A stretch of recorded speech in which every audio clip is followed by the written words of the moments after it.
దంతాలపల్లి మండలంలో ఎంపీడీఓ ఇష్టారాజ్యం. కార్యాలయానికి రాకుండా సెలవును తీసుకోకుండా పనిచేస్తున్న దృశ్యం.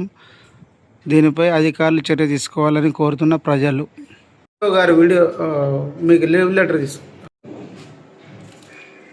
దంతాలపల్లి మండలం ఎంపీడీఓ సమయ పాలన పాటించకుండా ఇష్టానుసారంగా వస్తున్న దృశ్యం.